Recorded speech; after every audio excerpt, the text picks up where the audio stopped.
Assalamu alaikum warahmatullahi wabarakatuh, everybody. I'm Preacher Miles, host of the SOS, the Shout Out Show. Hope that you're having a fabulous Wednesday. As Wednesday go, I mean, man, it seems like we're beginning to race through June here. Shout out to the Cali family that came out to support Halal Hilarity last Thursday. We had a sellout crowd, over 180 people, 180 tickets sold. Fantastic comedians. Want to shout them out: Usman Habib, Moses the Comic, Omar Regan, Yasmin Al Hadi, and Matt Black from Philadelphia. Very funny guy. I'm going to take just a couple minutes just to reflect on this, and then we're going to get into our topic today, which is a very serious topic. And I try to stay away from it, but sometimes you have to explain things to people. As a comedian, I'm fortunate to have a lot of informational sources, just looking at material, but understanding how life works, or in some cases, how it doesn't work. And it really, really occurred to me what's going on. And I just had proof, if you will. It's like I had something glaring come to me, and you realize that this game has been going on a very, very long time. It doesn't have concern for you and I. And the mechanisms of economy and things like that we've had in the United States have not been about for the benefit of the general public. It's been for the benefit of a few, and that's capitalism. Don't get me wrong, that's capitalism. This is democracy. Democracy, I like to say, is the worst government system you can have, other than the other ones that are out there. But I think the point now is, as we get into the midterms and what's going to be I don't know what's going to be happening in 2028, but it's happening right now. And I believe that we need to properly prepare ourselves for the things that are coming. And part of that is understanding what's going on now. Okay. So quickly, again, I'm going to shout out everybody, the staff, security, everybody that came out, all the people that came out to support at Halal Hilarity. A very, very successful night. Beautiful night for Muslim comedy. Muslims in the building, celebrating our culture, our way of life, our personhood, and I was just blessed to be a part of it. Thank all of you for the warm reception that you gave me as the OG, and it was a legendary night. I'm going to leave it like that. Okay. To get you properly prepared for this conversation, the title is J.O.B equals just over broke in America. Okay? J.O.B equals just over broke in America. Now, we're not talking about poverty, people. We're talking about the process of working, engaging, planning, strategizing for a better way of life for yourself, for your family, your children, and so on. The ability to move people out of desperate situations into better situations. The ability to take people who are not learning and put them in situations where they get educated. The ability to take a person who spends their whole life working for someone else and finds the wherewithal, the blessings, the information, the data, the courage to want to work for themselves. All those things that I've mentioned are in peril. All these things that I've talked about these are hazard zones now. I like to say that we've had a flux of 3 bad presidents in a row. That would be Trump, Biden, and Trump again. What needs to be said is hard. It's hard. And the reason I say it's hard because it's going to affect your belief in the system. It's going to affect your belief in some regards that somehow, someplace, the system is going to right itself for you a little bit. Not even for you, but for the overall integrity of the system. That our economy is meant for children to flourish. Our economy is meant to lift up people who are from poverty. Our economy is meant to protect those who are not able to get to the upper echelons. At this point in time, it's in danger. It's not happening. And so having a J.O.B in America means just over broke.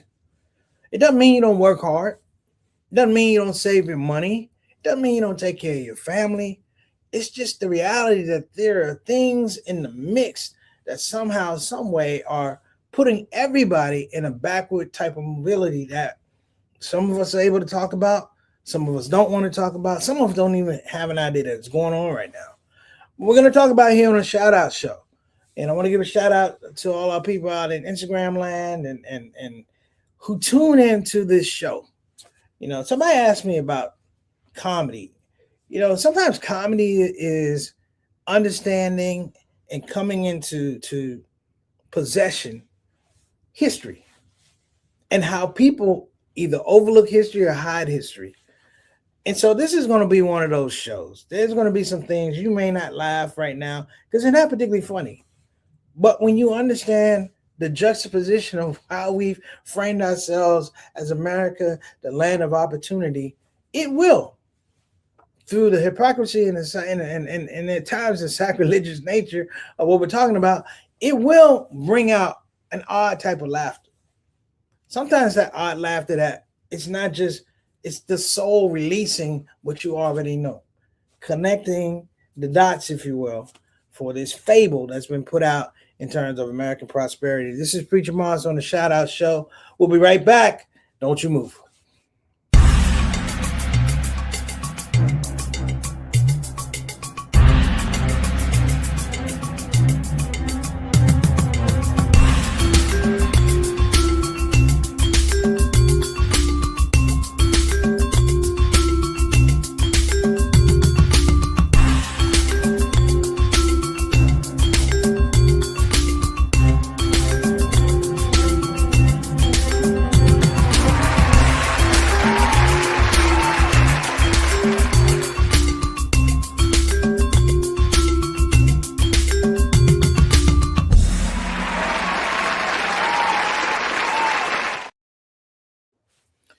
Hey, we're back. I want to jump right into a shout out show family. Neglected them last week because we didn't have a show, but I want to give a shout out. My main man, Altar Rashid. Assalamu alaikum rahmatullahi wa barakatuh, good brother. Greetings to you and T.O., man. We call him Mr. Straight Up, Straight Down, our Canadian envoy to the show. Always a pleasure to have you. And next up, we have Bilal Salahuddin and his queen, Sister Sonia Dalton Salahuddin, longtime members. If I had a plaque, a Hall of Fame, it would be Altaf, it would be Bilal, it would be Sister Reed, JT, and of course Eric. And I'm gonna get to everybody because I gotta make sure I reach out to them. Next up, brother Eric Carter, all the way from South Kakalaki. Wa alaikum assalam rahmatullahi wa barakatuh, good brother. Good to see you. And my little brother JT. What's going on, beloved? Wa alaikum assalam rahmatullahi wa barakatuh. From Milwaukee, Wisconsin, Bruce City. And we got to give a shout out to our illustrious executive producer, Sister Satana Whitfield in the building. Wa alaikum assalam rahmatullahi wa barakatuh. Okay. I think we got a couple people in Instagram land. Let me do this really quickly. No, it's okay. Nobody in Instagram land. That makes it easy. All right, so let's talk about this thing. The title, J.O.B, Just Over Broke in America. Let me preface this by an experience that I had with my grandfather some years ago, a lot of years ago, and he took me as a young man. I was a little boy. He took me to a part of the neighborhood, and it was on the bridge, sort of like where his neighborhood was, and you could look over. And the houses looked a little bit different, a little bit cleaner, whatever, you know what I'm saying. But he told the story of at one point in time, he had enough money to buy a house over there, as opposed to settling where he had to be on back in 7th Street Northwest, Washington, D.C. And he told the story of the fact that situation over there was different than the situation over here. And I often reflect, and I'm like, I wish he was here to explain it to me, or we can have this conversation. But he was talking about the financial narrative back in the 60s and the 70s. The financial narrative that we now found ourselves dealing with, and it really hasn't changed because it's meant to create situations and pockets whereby, and I feel it's even more now with Doge and Elon Musk, that there is an assault on the middle class. Now, explain the middle class to you is something I want to be careful about. In middle class is, in terms of mobility, not the middle class going to the upper class. It is the middle class stabilizing so that lower class can move up the middle class. This is the closest thing in proximity. You're not going to go from $75,000 to $100,000 a year, and all of a sudden you're going to $2 million a year. Okay, whether it's a salary, whether it's business, whether entrepreneurship, yes. But I'm talking about a living wage. It's always been difficult for African Americans to establish a living wage because it's the tax. I call it a lifestyle tax. I call it a cultural tax because what has happened is part of the culture is so much of American business has been built on the backs of the poor and African Americans, other people of color, whereby that becomes a part of the algorithm, almost like prisons. That they have algorithms for prisons that attach to learning abilities of kids in public schools, and from that they can determine how many private prisons they need to build moving forward. Now you say, preach, is kind of a reach. I used to think it was a reach. I used to really, really think it was a reach. But then again, do your history.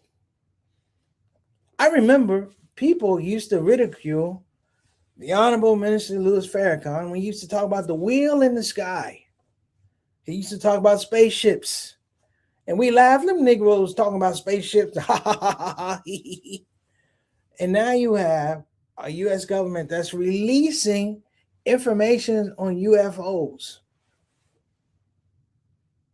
Which brings me to my next point, technology.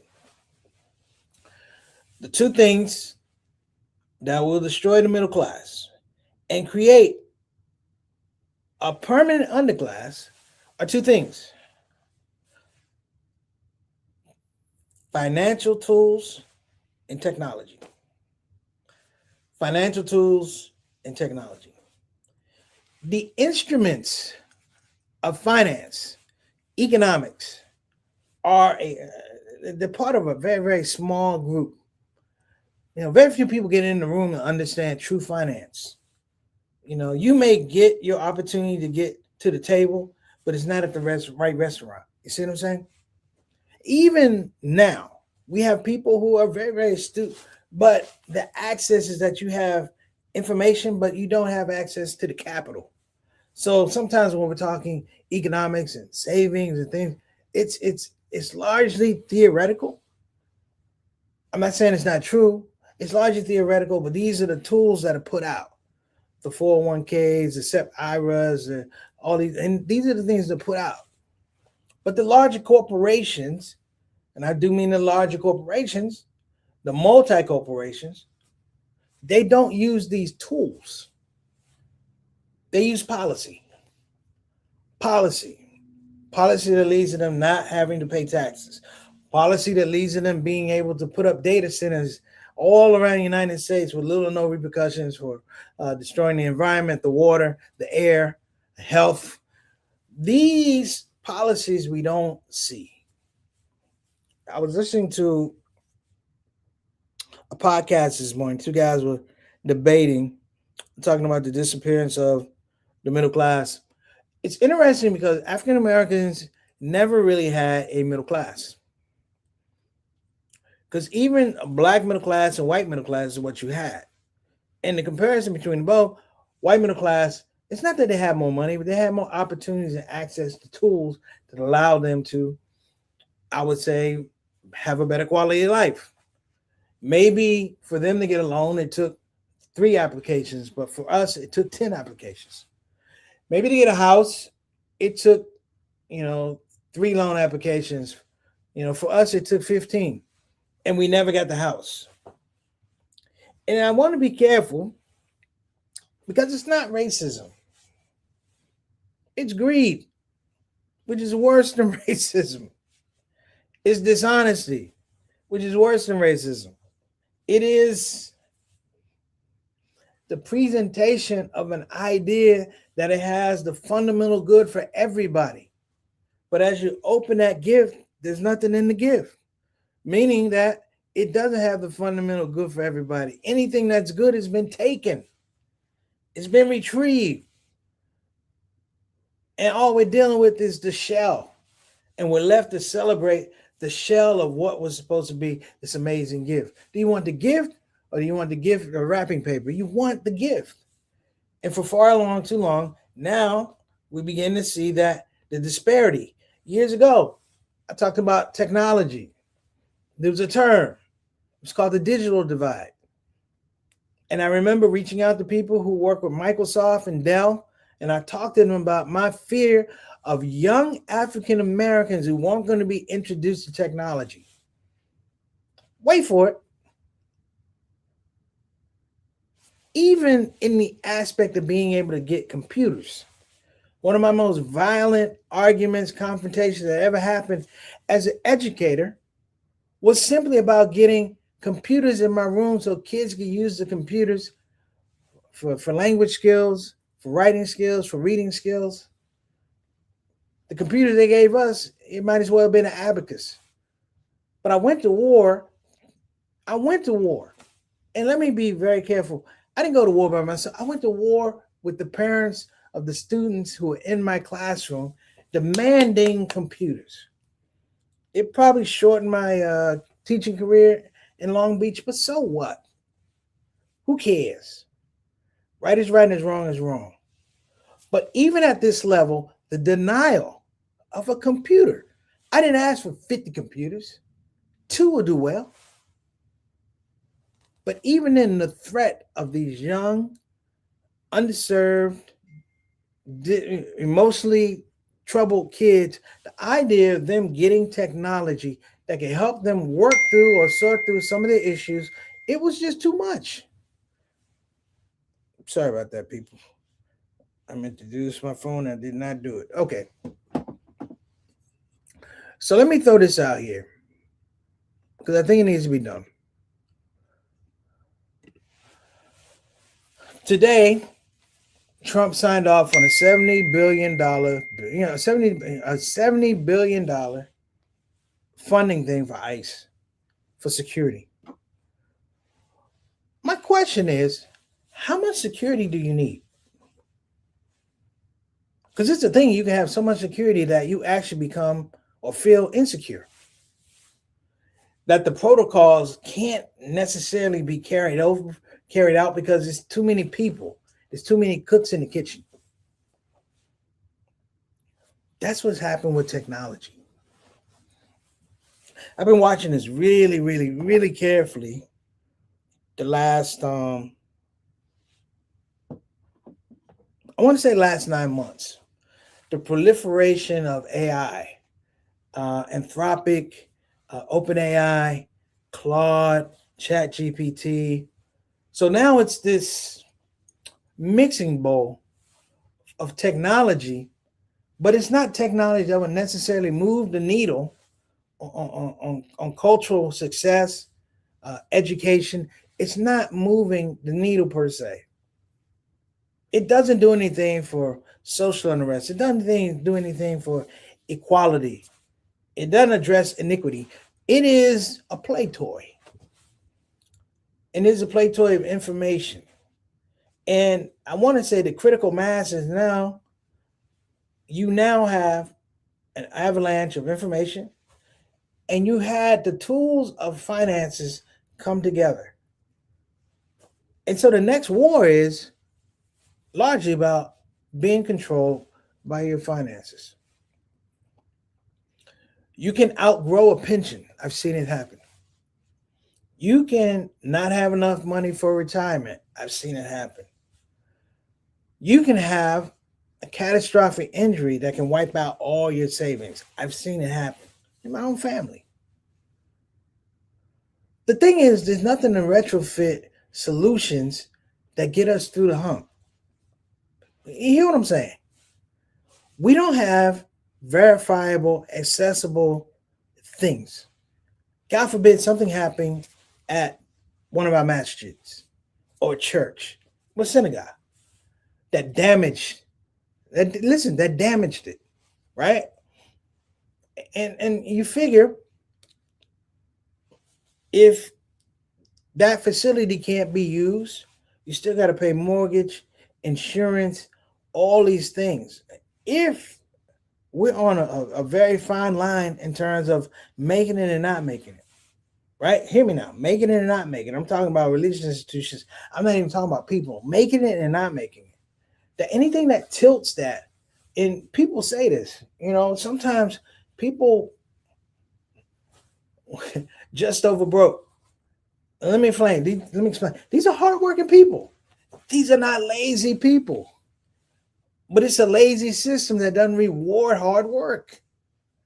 One of the reasons I'm an entrepreneur is because, at least for being an entrepreneur, if something happens, if you go down, you have an opportunity to get up because you can engage markets.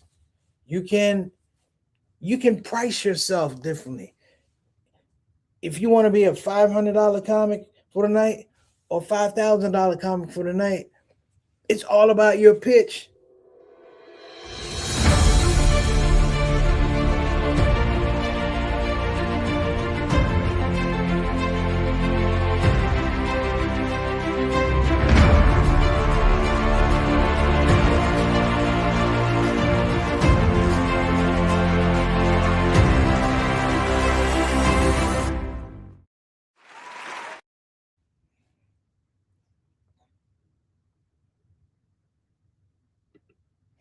Oh, we're back. I don't know what happened there, but we're back. I want to give a shout out to some of our folks. Uh, Sister In Kirk 229, thank you for joining. Ahmed Faisal 26 joined. We appreciate you. What I was saying was, you know, our communities, as hardworking as they are, as unique as they are, as creative as they are, we have not been able to breach these two things, which are technology and finances. And now we have critical mass. And you have to ask yourself the question that the people who have had these tools, who've been leading technology and finance, why do they come to us last? There's a rule. There's a rule that you squeeze out everything you can get out of the situation, and then you give it to the little people, the people who are left, and you give it to them as a markup. I tend to believe with AI technology, and I think I would be correct. AI technology has been around for a long, long, long, long time. It just got to a level where it could be mass produced, pitched. It's like cocaine has been around for a long, long time. People have been doing cocaine, selling cocaine, a brick here, a kilo here, whatever. But it was crack that introduced us to cocaine at a level that ruined generations of families and generation, increased prison populations. It went from here to this, to the point that everybody had it, right? Everyone had access to it. This little rock was money. Or if you flip it, this little rock now is technology. This little rock is finances. That they have tools was sold the American dream. Get a house. Get yourself a house. But that advertisement that said, go into deep debt for 30 years. You wouldn't do it. They give you tools to put you in debt. But we're told you have a right to this. You have a right to debt. Right? You have a small business. It's hard to have a small business right now. And I'm going to advocate that for a lot of you young African American brothers and sisters coming out of college. While you're in college, start thinking about your LLC. So at least when you come out of college, you're looking at how you can advance or engage as a business with finance and, again, technology, because now they're one and the same.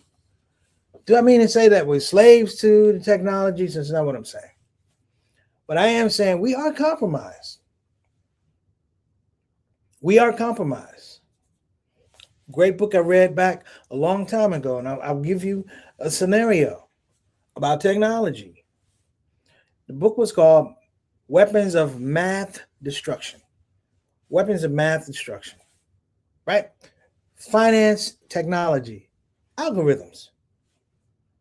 When you call up to talk to somebody about a loan or refinance, that human being on the phone has not really processed your application 9 out of 10 times. They took your information, they put it in the computer, and the algorithm figured out your credit worthiness to get a house, so your credit worthiness to get a car, or even if you're a business, your credit worthiness to start a business. Some people, want a business and they want a business have it be functioning, profitable, of course, but then some people want to have a business have it be profitable and scale. These things are fine. But what happens when those tools are taken away? The second part of this, because I know we run a little long, but the second part of it is you now begin to see that we don't have mobility. Going back to 2020, I think Satana brought this up. Satana, I think you brought this up. But going back to 2020, the idea that we couldn't go anywhere, we didn't have mobility, it was more, hear me now, it was more than COVID. Business stopped. The practice of engaging with folks was disrupted for like 2 years. We still haven't figured it out. We play more with AI because AI talks to us. It's our friend, it's our buddy, it pats us on the back. But we still haven't figured out the art of conversation. I'll be honest, I haven't gone into a bank in a long time, talked to a teller in a long time, because technology allows me to deposit my check at the ATM or take a picture of the check.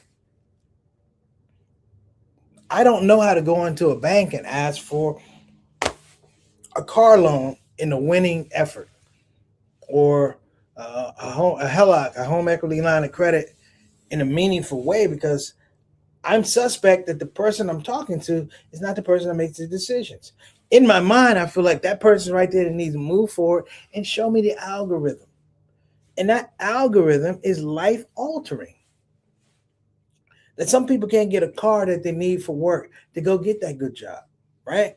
Or some people can't get a loan that keeps them permanent renters, right? Or some people can't get a business loan to they bring in a big contract. They can't get a business loan to buy the equipment, to buy the equipment to produce the materials that are needed to keep them in business.